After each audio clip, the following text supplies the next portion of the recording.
할머니 수녀님이 들려주는 성경 이야기.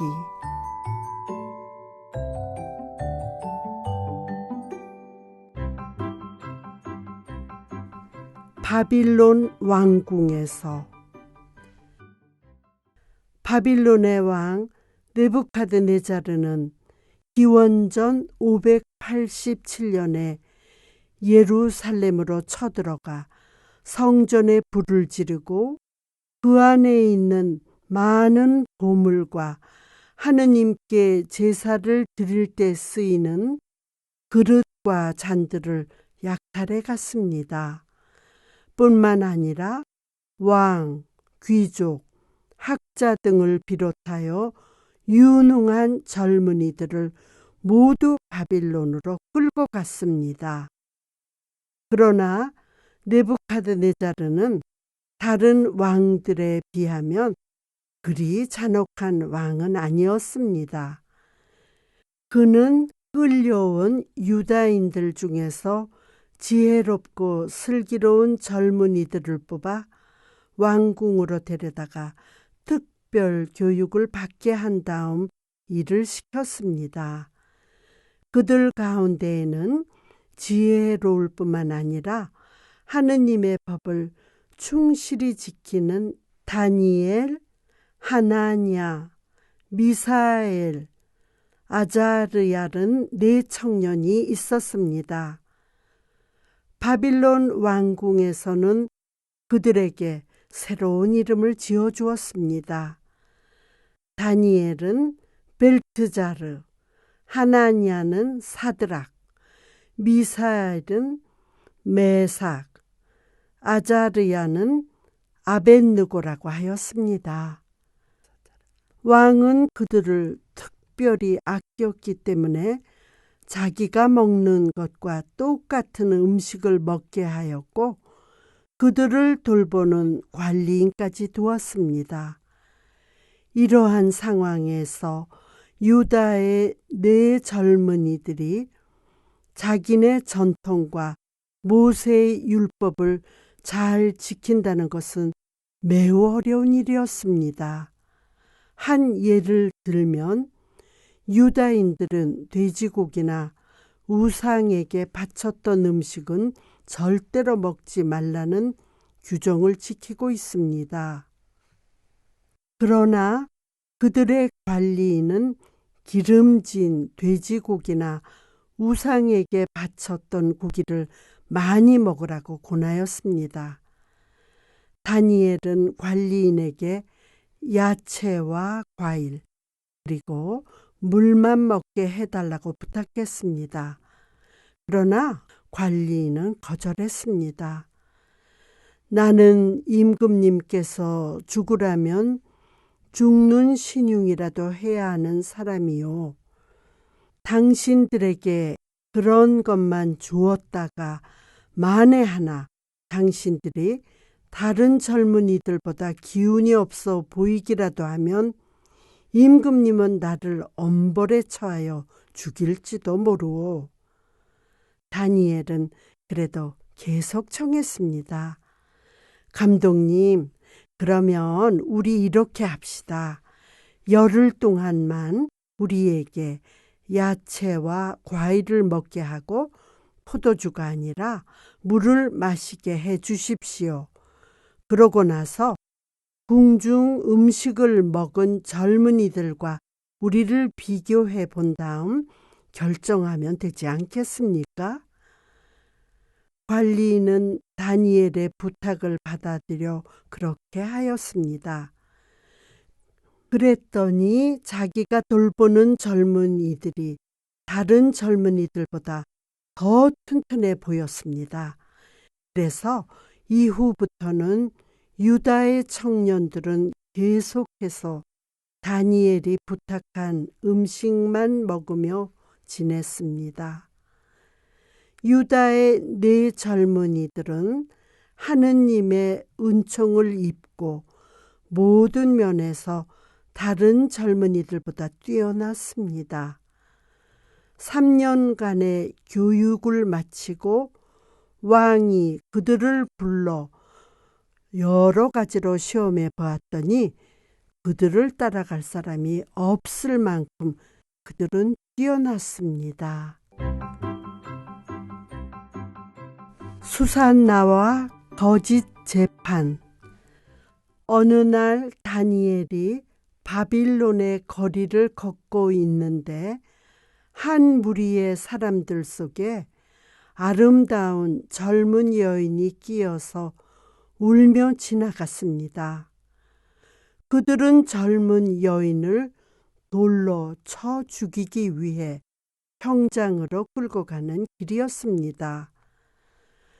다니엘이 보기에 울면서 걷고 있는 여인은 그렇게 큰 잘못을 저지를 사람이 아닌 것 같았습니다. 그래서 그는 군중을 향하여 외쳤습니다. 그 여인을 죽이지 마십시오. 나는 그 여인이 돌에 맞아 죽어야 할 사람이라고 생각하지 않습니다. 어째서 이 여자를 죽이지 말라고 하는 거요? 저 여인에게 죄가 있다는 증거가 있습니까? 재판을 다시 하여 증거를 분명히 밝히는 게 좋을 것 같으니 자, 다시 재판정으로 갑시다. 다니엘의 말에 형장으로 가던 사람들은 모두 멈춰서서 웅성거렸습니다.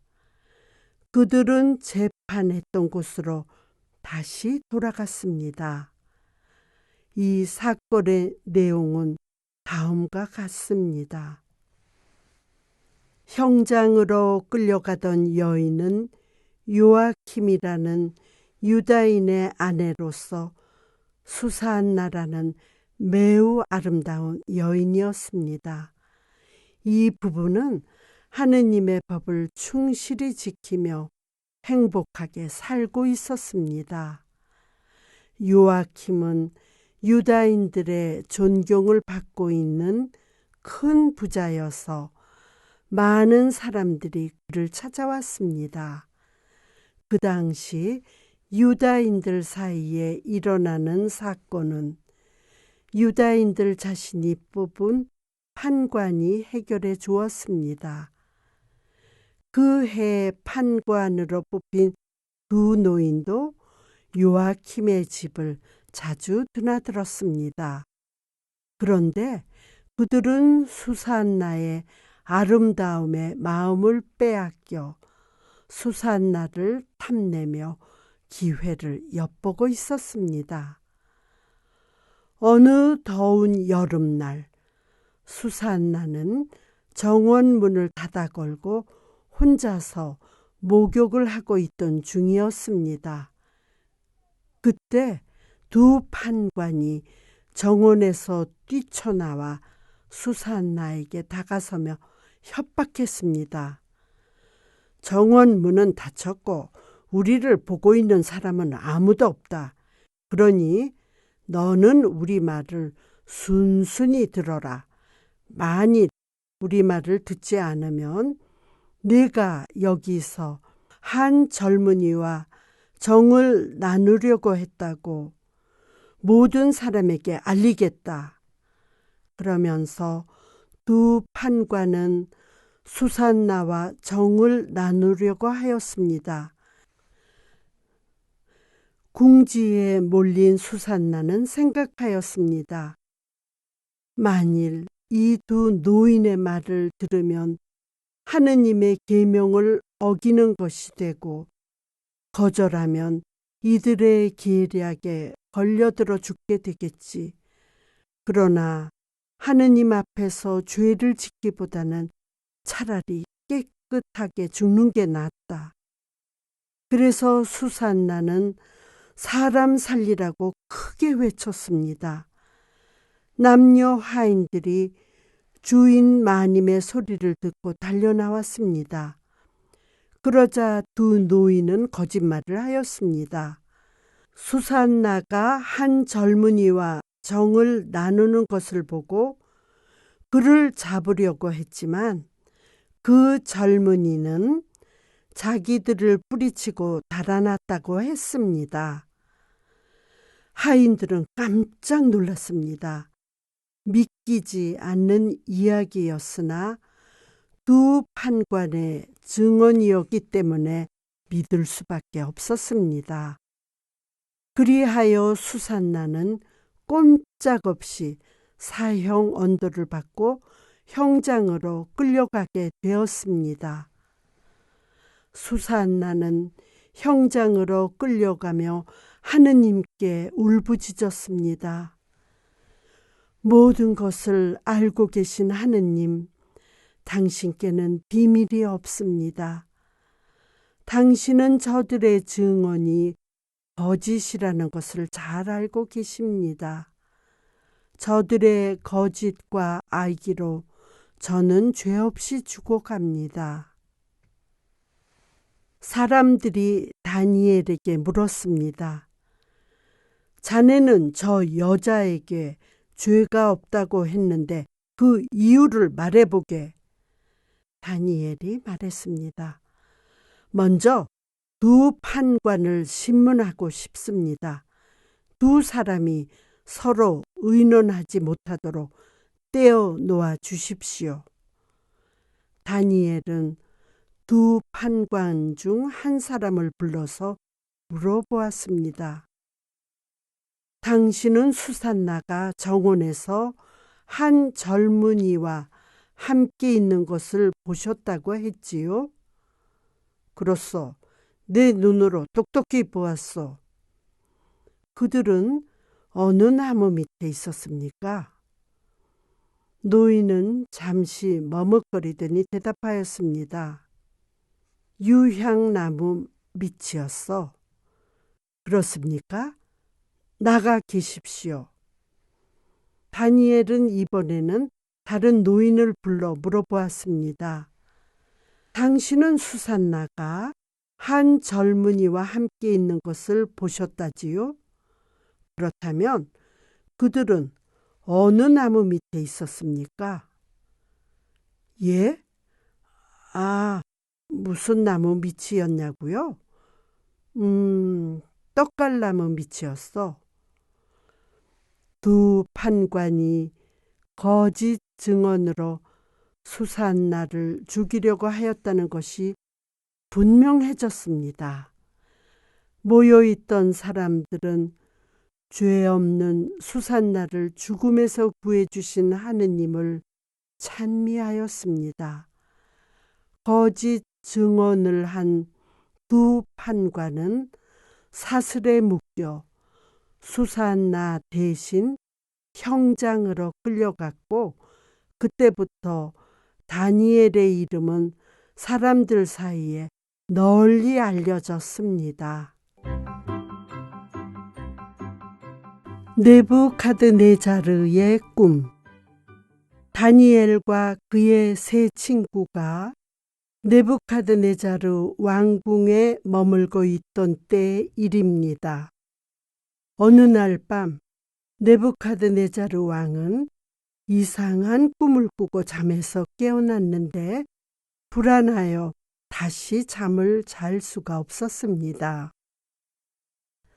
왕은 나라 안에 있는 모든 마술사와 현자와 점성가를 왕궁에 불러놓고 말했습니다.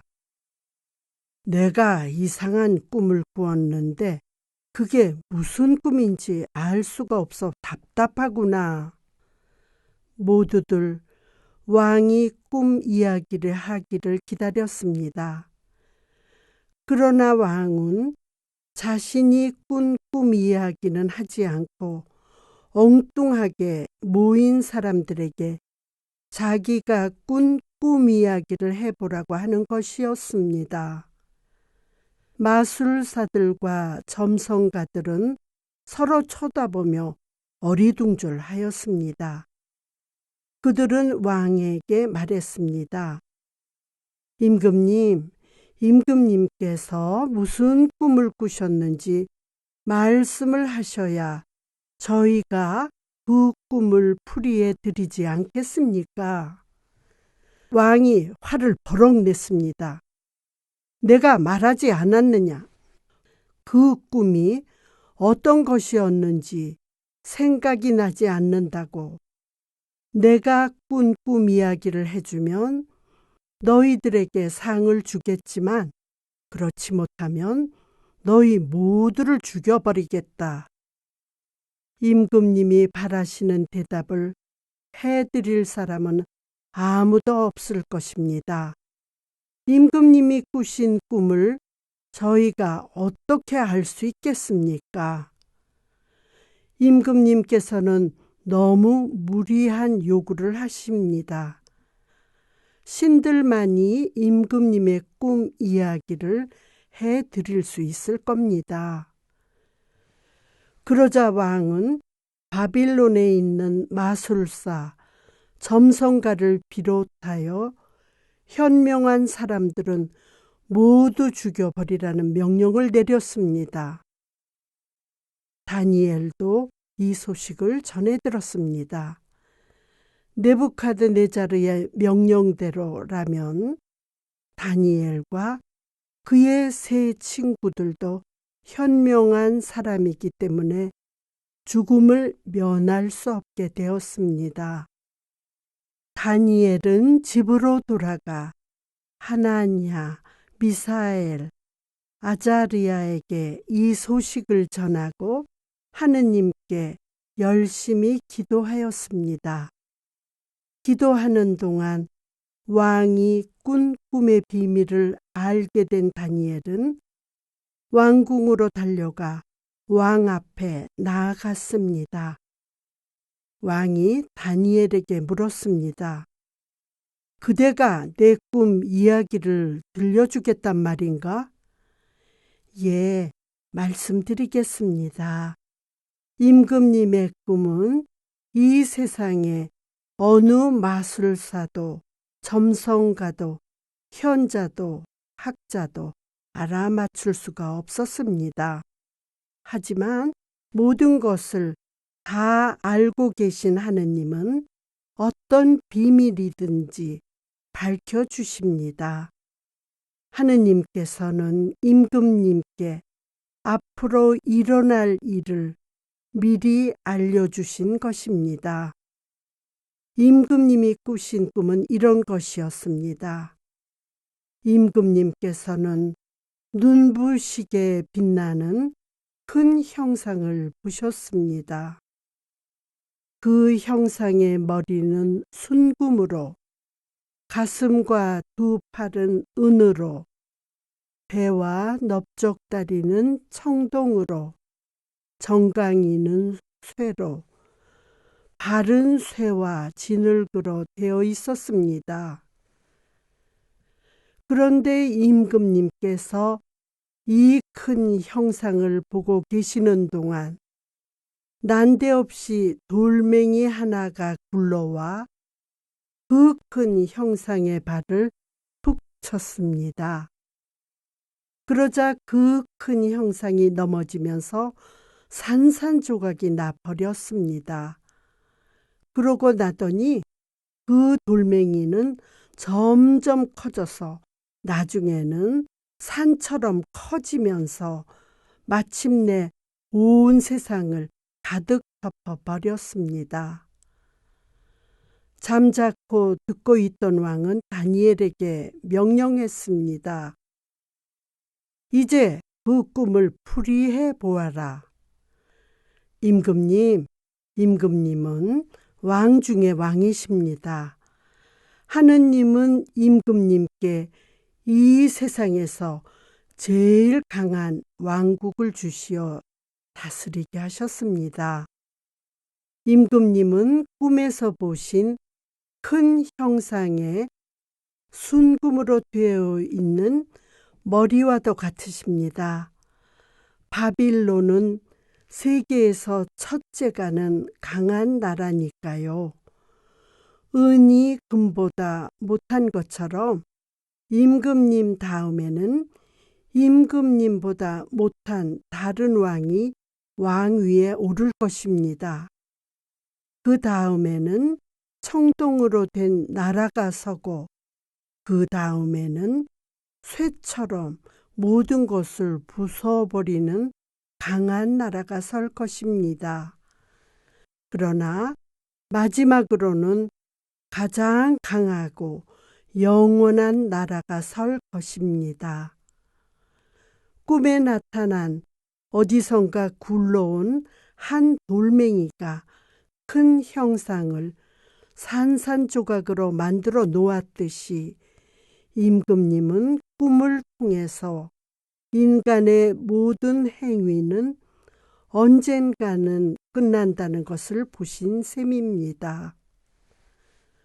온 세상을 가득 채운 그 돌멩이는 하느님 나라를 의미하는 것이고 하느님 나라와 맞설 나라는 이 세상에 없다는 뜻입니다. 왕은 깜짝 놀라면서 다니엘을 칭찬하며 하느님을 찬미하였습니다. 그대는 이 나라에서 아무도 하지 못하는 일을 해내었네. 그대가 믿는 하느님이야말로 모든 신들 가운데 으뜸 가는 신이시며 하느님과 맞설 신은 없다는 것을 나는 오늘에야 깨달았네. 왕은 다니엘을 바빌론의 모든 학자와 현자의 우두머리로 세우는 한편 온 지방의 통치자로 세웠습니다. 다니엘의 세 친구도 나라의 중요한 관리로 임명되었습니다. 불가마 속의 세 청년. 느부갓네자르는 이상한 꿈을 꾼 다음에도 많은 나라를 정복하며 그 힘을 세상에 떨쳤습니다. 왕은 나라가 점점 강해지고 재물이 많아지자 매우 교만해졌습니다. 왕은 모든 신들의 으뜸인 하느님을 잊어버리고 꿈에서 본 것과 비슷한 큰 형상을 순금으로 만들어 세웠습니다. 그리고는 모든 관리들을 왕궁으로 불러들여 그 신상 제막식에서 무릎을 꿇어 절을 하게 하였습니다. 모든 백성들은 들어라. 음악이 울려 퍼지거든 모두 금신상 앞에 엎드려 절하여라.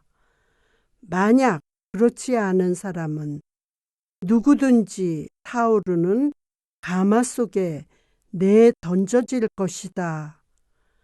음악이 울려 퍼지자 모여있던 사람들은 모두 무릎을 꿇어 금신상에게 절을 하였습니다. 다니엘은 그 자리에 없었지만 그의 세 친구는 그 자리에 있었습니다. 그러나 그들은 금신상에게 절하지 않고 그냥 꼿꼿이 서 있었습니다. 왕의 신임을 받고 있는 이 세 사람들을 시기하는 사람이 느부갓네자르에게 가서 이 사실을 일러 바쳤습니다. 임금님께서는 모든 사람에게 새로 만든 금신상 앞에 무릎을 꿇어 절하라는 명령을 내리셨는데 임금님께서 지방 통치자로 세우신 세 유다인은 임금님 명령에 따르지 않았습니다. 그들은 참으로 불손한 자들입니다. 그처럼 많은 은혜를 임금님께서 베풀어 주셨건만 임금님의 명령을 거역했으니 말입니다. 왕은 매우 화가 났습니다. 그래서 당장 그 세 사람을 끌어오라고 하였습니다. 느부갓네자르는 자기 앞에 끌려온 세 유다인들을 보며 말했습니다. 미사엘, 하나니야, 아자르야, 그대들은 내가 세운 금 신상을 섬기지 않았을 뿐만 아니라 절도 하지 않았다는데 그게 사실이냐?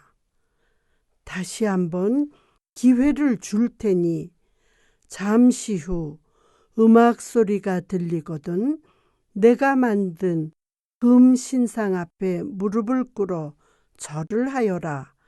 그러면 너희들 죄를 용서해 주겠다. 이번에도 내 말을 듣지 않으면 뜨거운 불가마 속에 그대들을 던져버리겠다.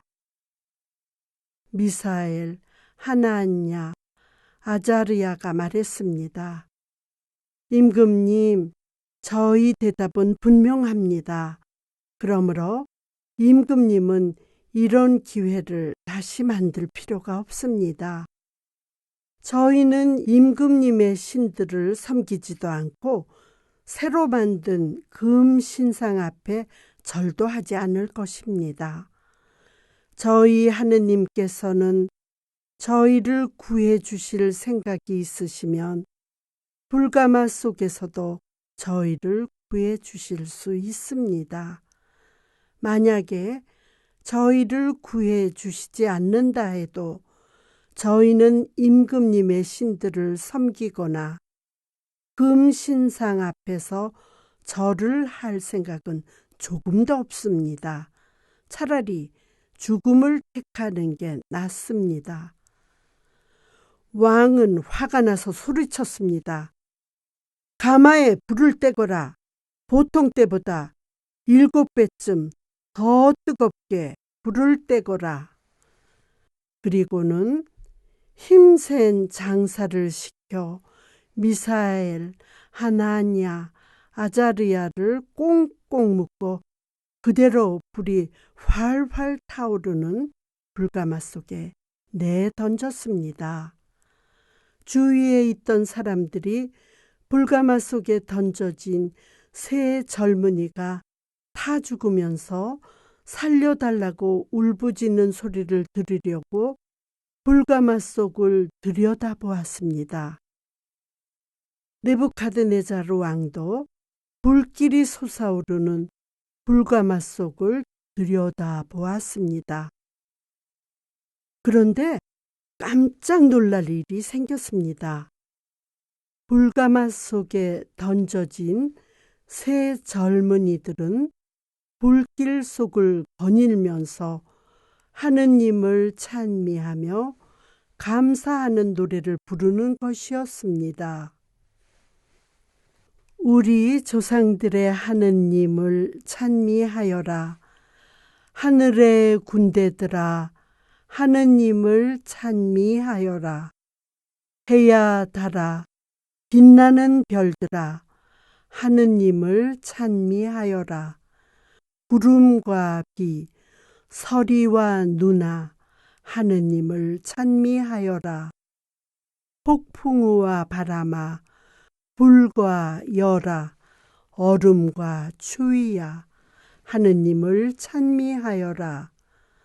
샘물아, 바다야, 하느님을 찬미하여라. 나무와 풀들아, 하느님을 찬미하여라. 숲 속의 짐승들과 가축들아, 하느님을 찬미하여라. 하늘의 새들아, 하느님을 찬미하여라. 사람의 아들들아, 하느님을 찬미하여라. 이스라엘아, 모든 백성아, 하느님을 찬미하여라. 하느님은 우리를 죽음의 나라에서 구하시고 우리를 불길 속에서 살려주셨으니 하느님을 찬미하여라. 하느님을 섬기는 자들아, 하느님을 찬미하고 하느님께 감사하여라. 하느님의 자비는 영원하리라. 왕은 깜짝 놀라 떨리는 목소리로 옆에 있는 신하들에게 물었습니다. 방금 꽁꽁 묶어서 불가마 속에 던진 것은 세 사람이 아니었더냐? 예, 세 사람을 불가마 속에 던졌습니다. 그런데 어째서 내 눈에는 네 사람으로 보인단 말이냐? 정말 이상하구나. 그 중에 한 명은 천사 같구나. 저들은 불에 타지도 않는구나. 왕은 불가마 쪽으로 다가가 소리쳤습니다.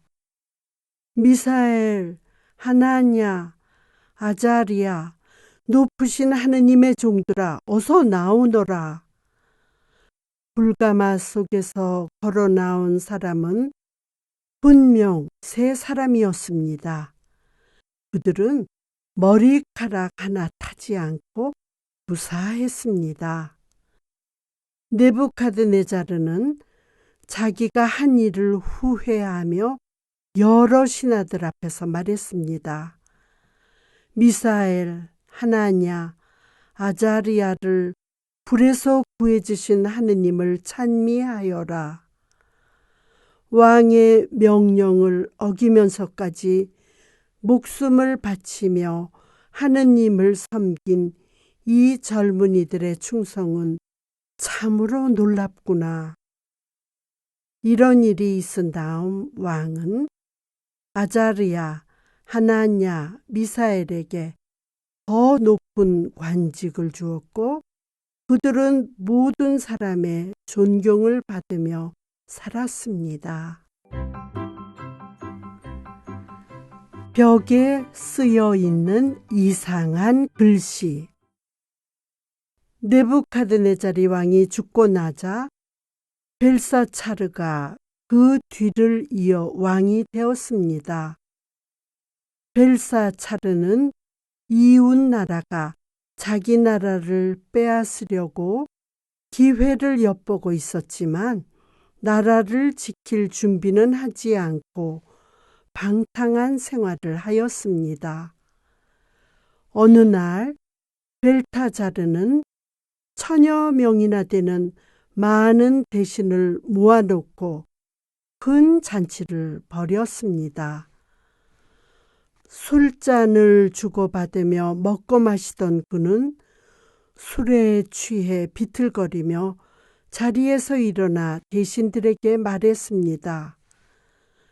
듣거라. 가서 돌아가신 느부갓네자르 왕께서 예루살렘 성전에서 가지고 온 금잔과 은잔들을 가져오너라. 왕자와 왕비들과 후궁들을 모두 불러서 유다인들이 제사 때 쓰던 그 잔으로 술을 마시며 즐기자. 벨사차르는 자기 권력을 과시하고 유다인들을 웃음거리로 만들 작정이었습니다. 신하들이 왕의 말대로 예루살렘 성전에서 하느님께 제사 드릴 때 사용하는 금잔과 은잔을 가지고 왔으며 모여있던 사람들은 모두 그 잔으로 술을 마시며 금, 은, 구리, 쇠, 나무, 돌 등으로 만든 우상을 찬양하면서 웃고 떠들었습니다.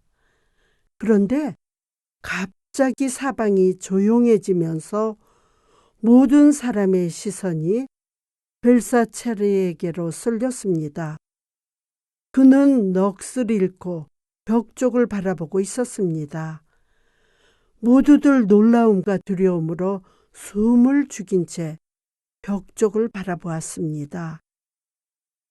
잔치가 한창 흥에 젖어들고 있는데 벽에 사람의 손이 나타나더니 손가락으로 한쪽 벽에 한자 한자 글을 쓰고는 사라졌습니다. 벽에는 아무도 읽을 수 없는 이상한 글씨가 쓰여 있었습니다. 왕은 너무 두려워 벌벌 떨며 소리쳤습니다. 이 벽에 쓰여 있는 글을 읽고 풀이할 마술사와 점쟁이를 당장 불러오너라. 마술사와 점쟁이가 왕 앞에 나타났습니다. 어서 이 글을 읽고 풀이하여라. 누구든지 이 글을 읽고 풀이하는 자에게는 많은 상금과 높은 관직을 주겠다. 그러나 아무도 그 글을 읽고 풀이하지 못했습니다. 그때 왕비가 말했습니다. 임금님, 다니엘을 부르십시오. 다니엘은 이 글을 읽고 풀이할 수 있을 것입니다. 그는 하느님의 영을 받은 자가 아닙니까? 그는 느부갓네살 왕께서 마술사와 점성과 점쟁이, 현자, 학자들의 우두머리로 세우신 용기 있고 슬기로운 유다인입니다. 이 말을 듣고 왕은 즉시 다니엘을 불러오라고 명하였습니다. 다니엘이 왕 앞에 서자 왕이 말했습니다. 그대가 유다에서 끌려온 다니엘인가? 그대는 하느님의 영을 받아 뛰어난 지식을 가졌다니 이 벽에 쓰여진 글을 읽고 풀이해 보아라. 그러면 많은 상금과 높은 관직을 내리겠다. 다니엘은 잔치상 위에 예루살렘 성전에서 제사 때에만 사용하는 금잔과 은잔에 술이 담겨 있는 것을 보고 마음이 아팠습니다. 그는 벽에 쓰여 있는 글을 읽고 나서 벨사차르에게 말했습니다. 임금님께서 주시겠다는 선물은 다른 사람에게 주십시오. 저는 사양하겠습니다. 벽에 쓰여 있는 저 글을 읽고 풀이해 드리기 전에 한 말씀만 드리겠습니다. 임금님의 선왕이신 느부갓네살 왕은 하느님으로부터 권세와 영광을 받아 누리신 위대한 임금님이셨습니다.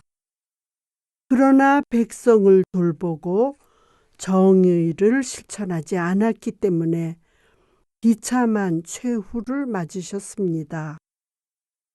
임금님께서는 이 모든 것을 아시면서도 백성을 억압하고 계십니다. 그뿐 아니라 성전에서 쓰는 잔으로 술을 마시며 온갖 우상을 찬양하고 계십니다. 그래서 하느님께서는 노하시고 임금님으로부터 왕국을 빼앗으실 것입니다.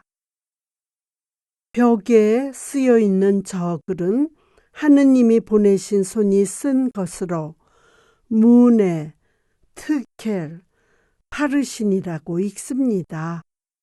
문에는 하느님께서 임금님이 나라를 다스릴 수 있는 횟수를 세어보시고 끝났다는 뜻입니다. 트켈은 임금님을 저울에 달아보니 무게가 모자란다는 뜻입니다. 그리고 파르시는 임금님의 나라를 갈라주신다는 뜻입니다. 벨사차르는 다니엘의 이야기가 끝나자 미리 약속한 대로 그에게 상금을 주고 높은 관직을 주었습니다. 그러나 바로 그날 밤 적군이 쳐들어와 벨사차르는 그들 손에 죽었습니다. 사자 우리에서 살아난 다니엘. 메디아의 왕 다리우스가 바빌론 왕국을 빼앗고 왕이 되었습니다. 왕은 100수십 명의 지방 관리를 임명하고 그들에게 나라를 다스리게 하였습니다. 슬기롭고 지혜가 뛰어난 다니엘에게는 중요한 직책을 맡기고 그를 소중한 친구로 생각하였습니다. 이러한 다니엘을 지방 관리들은 시기하면서 그의 실수나 잘못을 왕에게 고해 바치려고 기회를 엿보고 있었습니다. 그러나 다니엘은 충실하고 정직했기 때문에 그들은 그의 허물이나 잘못을 쉽사리 발견하지 못했습니다. 그리하여 지방 관리들은 다니엘이 왕의 명령을 어기게 한 구실을 짜내기 위하여 한데 모여 의견을 모았습니다. 다니엘이 왕의 명령을 어기게 하려면 그가 믿고 있는 하느님의 법을 어기게 하는 것뿐입니다. 그들은 다니엘이 매일 하루에 3번씩 예루살렘을 향하여 하느님께 기도한다는 사실을 알아냈습니다. 그들은 왕에게 가서 말했습니다. 임금님은 이 나라에서 가장 높으신 분입니다. 그러니 이 나라에 사는 모든 사람에게 다음과 같은 명령을 내려주십시오. 앞으로 30일 동안은 임금님이 아닌 다른 신들에게는 기도하지 말고 오직 임금님께만 기도하라고 하십시오. 만일 이 명령을 어기는 사람은 누구든지 사자 우리에 던져질 것이라고 하십시오. 그리고 이 명령은 변경할 수 없다는 뜻으로 임금님께서 직접 이 문서에 서명하도록 하십시오.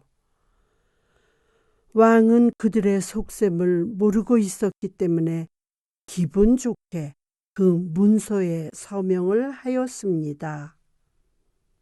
다니엘은 자기를 시기하는 자들이 왕에게 가서 새 금지령을 내리게 하였다는 사실을 벌써부터 알고 있었습니다. 그러나 그는 변함없이 예루살렘을 향하여 하루에 3번씩 하느님을 찬미하며 기도하였습니다. 다니엘을 시기하는 자들이 이 광경을 보고 왕에게 달려가 말했습니다.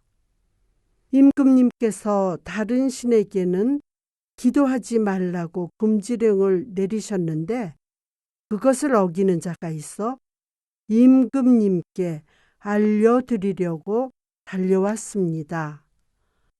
그게 누구냐?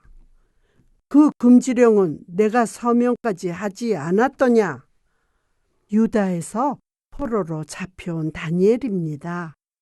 그는 임금님의 금지령을 어기고 하루에도 3번씩이나 자기네 하느님에게 기도하고 있습니다. 이 말을 들은 왕은 비로소 자기가 그들의 꾀에 빠져들었다는 것을 알았습니다. 왕은 다니엘을 구해줄 방법을 찾아내려고 고민하였으나 방법을 찾을 수가 없었습니다. 결국 왕은 사람을 보내어 다니엘을 잡아오게 하여 다니엘을 사자우리에 던질 수밖에 없었습니다. 왕이 다니엘에게 다가가 말했습니다. 그대가 충실하게 섬기고 있는 하느님께서 꼭 그대를 구해주시기를 바라네. 사자우리는 땅속에 파놓은 굴로서 굶주린 사자들이 갇혀 있었습니다. 다니엘을 시기하는 자들은 다니엘을 사자우리 속에 집어넣어 굶주린 사자밥이 되게 하려고 하였던 것입니다. 다니엘을 시기하던 자들은 일이 계획대로 되어가자 기분이 매우 좋았습니다. 그들은 다니엘을 사자우리 속에 던져놓고 문을 걸어 잠근 다음 돌로 막아놓아 아무도 다니엘을 구해주지 못하게 했습니다. 왕은 다니엘을 잃은 것이 너무 가슴이 아파 뜬 눈으로 밤을 새웠습니다. 이튿날 아침 왕은 사자우리로 달려가 막아놓은 돌을 치우고 우리 안을 들여다보며 목매인 소리로 다니엘을 불렀습니다. 살아계신 하느님을 믿는 다니엘, 그대는 어찌 되었는가? 그대의 하느님이 그대를 구해 주시던가? 그때 깜짝 놀랄 일이 벌어졌습니다. 분명히 죽었으리라고 생각했던 다니엘의 목소리가 어두운 사자우리 속에서 들려오는 것이었습니다. 임금님, 하느님이 천사를 보내시어 저를 사자 입속에서 구해주시어 이렇게 살아있습니다. 다니엘이 살아있다는 것을 확인한 왕은 너무 기뻐 즉시 다니엘을 사자우리에서 끌어올리라고 명했습니다. 왕과 대신들은 놀랍고 두려운 마음으로 사자우리에서 나온 다니엘을 자세히 살펴보았으나 상처를 입은 곳은 한 군데도 없었습니다. 왕은 다니엘을 시기하여 사자우리에 처넣게 한 자들을 잡아오도록 명하여 다니엘 대신에 그들을 사자우리에 던져버리라고 명했습니다. 사자들은 그들이 바닥에 채 떨어지기도 전에 달려들어 사정없이 먹어버렸습니다. 이것을 본 왕은 새로운 명령을 내렸습니다. 내가 다스리는 백성에게 명한다. 내 나라 안에 사는 자들은 모두 다니엘의 하느님을 공경하여라. 그분은 살아계신 하느님, 영원하신 하느님, 사람을 살리고 구해 주시는 분이시다. 하늘과 땅에서 기적과 표징을 주시는 그분이 다니엘을 사자의 입에서 구해 주셨다. 그의 나라와 권세는 영원하리라. 잡신과 싸워 이긴 다니엘. 페르시아의 왕 키루스가 나라를 다스리던 때 일입니다. 키루스도 다니엘의 지혜와 충성과 인품을 높이 평가하여 그를 누구보다도 더욱 소중하게 생각하며 존경하였습니다. 당시 바빌론 사람들은 벨이라는 우상을 숭배하고 있었습니다. 벨은 매일 좋은 밀가루 500kg, 양 40마리, 포도주 6통을 먹어치웠습니다. 키루스도 벨을 열렬히 숭배하고 있었습니다. 그러나 다니엘은 만물을 창조하신 하느님만을 섬겼습니다. 어느 날 키루스가 다니엘에게 물었습니다. 그대는 왜 벨 앞에서 절을 하지 않고 숭배하지 않는가? 저는 사람의 손으로 만든 우상 앞에서는 절을 하지 않습니다. 이 세상 모든 것을 만드시고 다스리시는 살아계신 하느님만을 섬기고 절합니다. 왕이 다시 물었습니다. 그대는 벨을 살아있는 신이라고 생각하지 않나?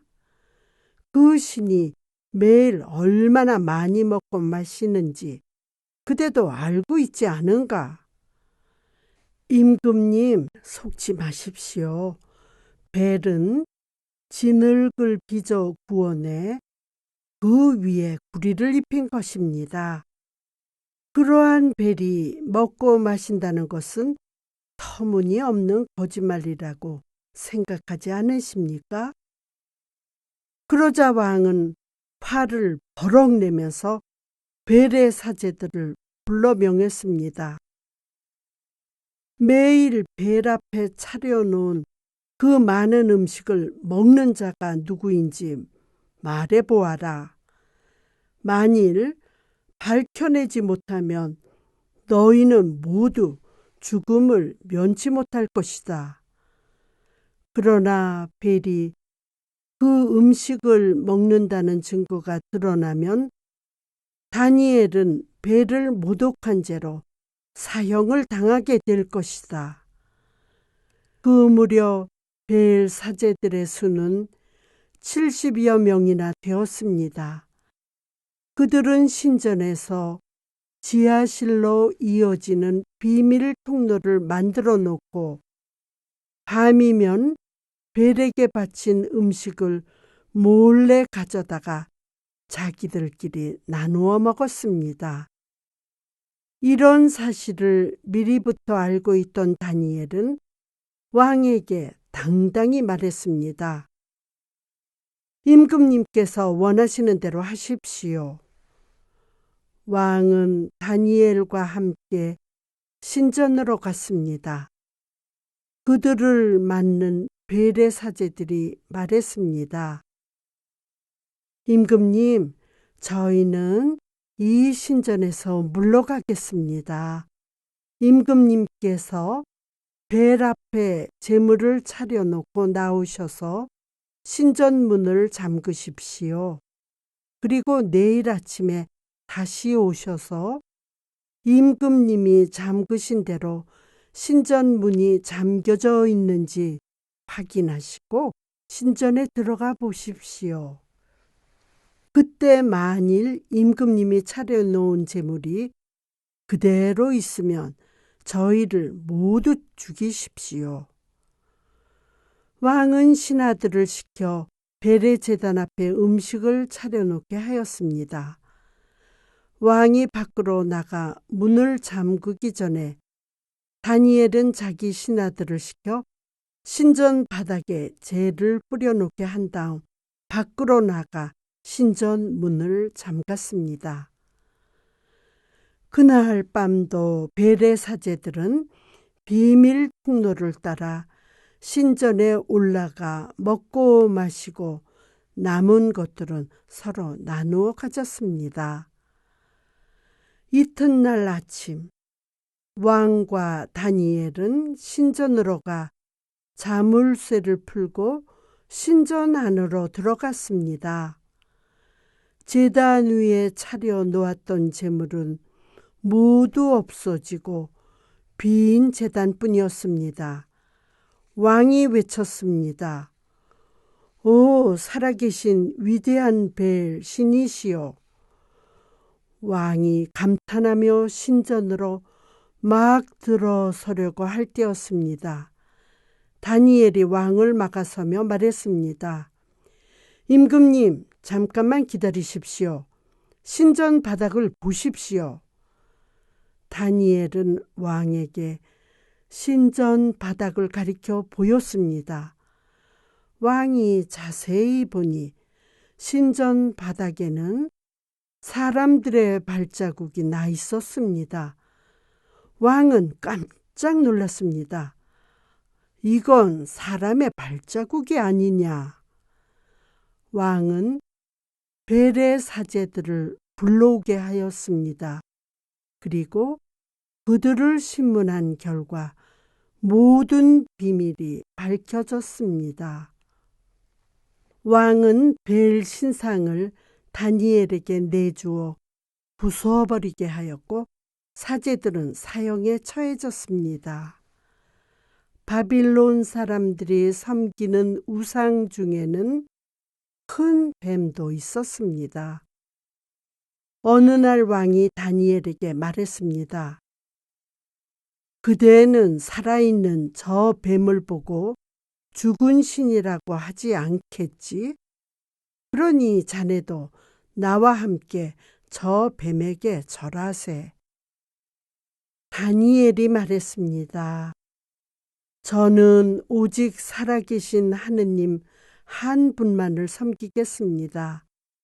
만일 허락하신다면 칼이나 몽둥이를 쓰지 않고 저 뱀을 죽여 신인지 아닌지를 보여드리겠습니다. 왕은 그렇게 하라고 하였습니다.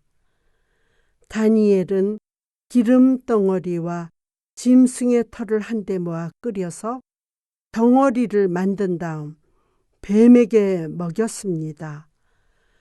여느 때처럼 먹을 것을 주는 줄 알고 독을 받아 먹은 뱀은 얼마 후에 죽고 말았습니다. 이 소식을 들은 바빌론 사람들은 왕에게 몰려와 소리쳤습니다. 임금님은 신전과 배를 부숴버리시더니 이제는 뱀까지 죽이게 하시니 이게 어찌된 일입니까? 이제는 더 이상 참을 수가 없으니 다니엘을 저희에게 넘겨주십시오. 그렇지 않으면 임금님을 거슬러 반란을 일으키겠습니다. 이 말을 들은 왕은 마지못해 다니엘을 그들에게 넘겨주었습니다. 그들은 땅을 파서 만든 사자우리 속에 다니엘을 던져버렸습니다. 다니엘은 엿새 동안 사자우리 속에서 지내야 했습니다. 그 우리 속에는 여러 날 굶은 사자가 7마리나 있었습니다.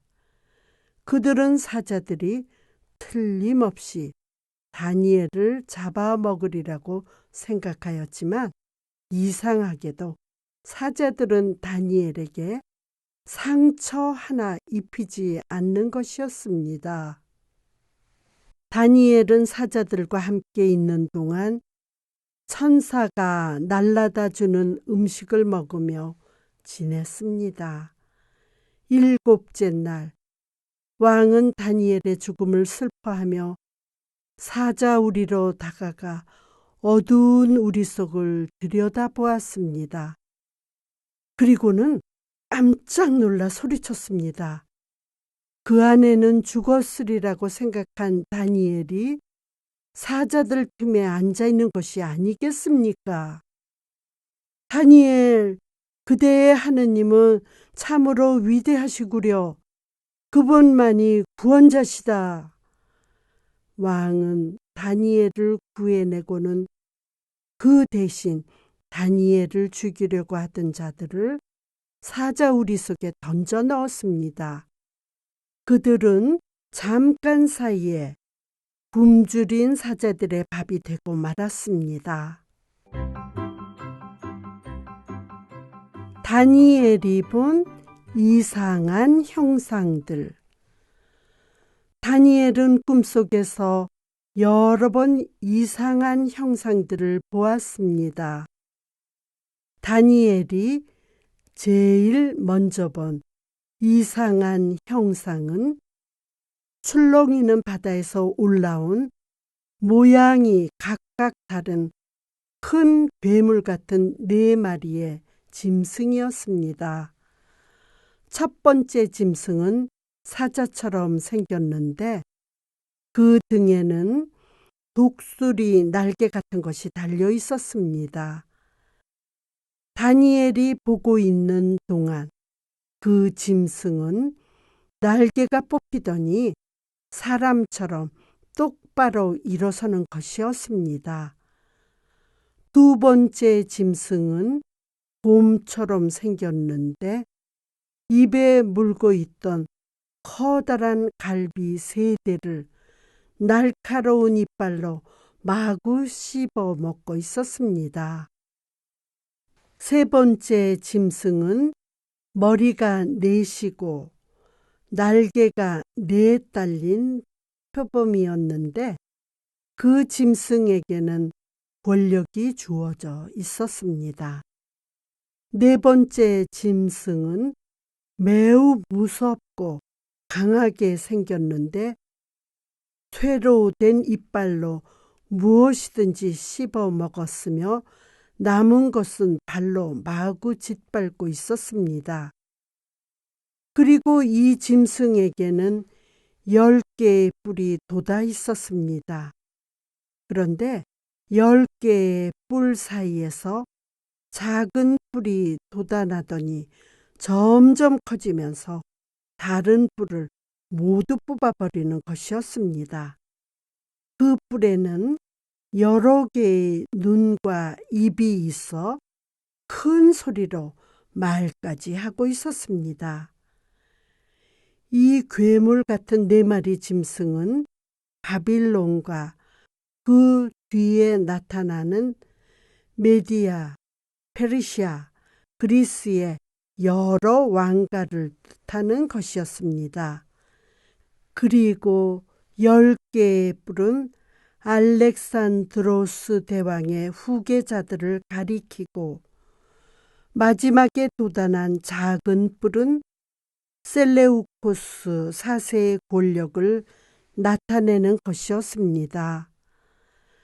다니엘은 또 셀 수 없을 만큼 나이가 많아 보이는 한 노인을 꿈속에서 만났습니다. 노인의 옷은 눈처럼 하얗고 머리는 양털 같았습니다. 그가 앉아 있는 왕자에서는 불꽃이 일고 있었습니다. 4번째 짐승은 노인의 처형을 받아 죽었으며 다른 짐승들도 힘을 잃고 얼마 동안 겨우 목숨만 붙어 있었습니다.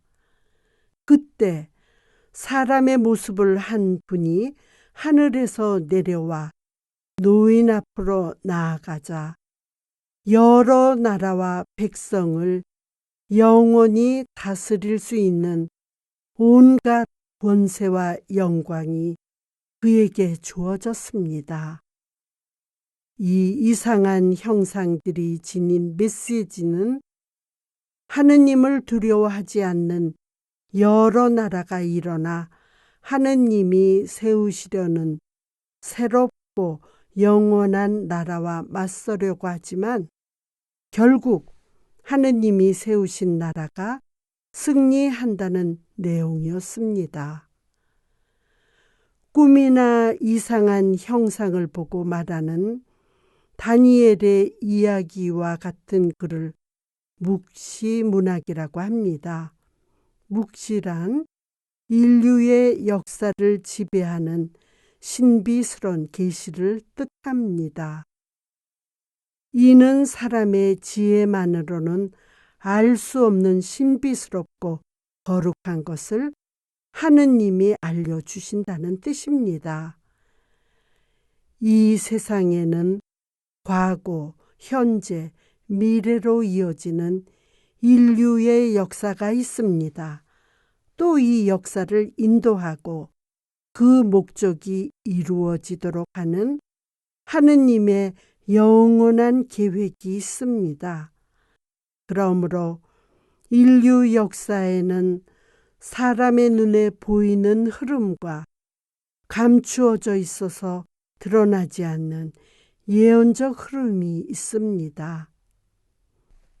묵시문학에서는 하늘의 신비스러운 존재가 나타나 이를 보는 예언자에게 그 비밀의 한 부분을 밝혀줍니다. 이것은 하느님의 선택을 받은 백성이 자기들 앞에 벌어지고 있는 사건을 이해하고 그들에게 언젠가는 하느님의 계획이 반드시 이루어지며 모든 것이 분명히 밝혀지리라는 희망을 갖게 하려는 것입니다. 인간의 편에서 보면 인류 역사는 많은 사건들이 복잡하게 뒤얽혀져 있어서 때로는 모순에 찬 것처럼 보이기도 하지만 하느님 편에서 보면 모든 사건들은 이치에 맞는 분명한 것들로서 선과 악, 빛과 어둠, 하느님 나라와 인간의 교만과의 싸움입니다.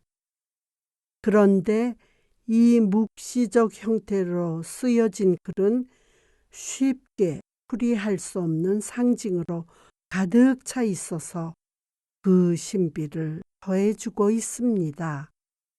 구약 성경에 실려 있는 다니엘서와 신약 성경에 실려 있는 묵시록은 묵시 문학의 유형이라고 할 수 있습니다.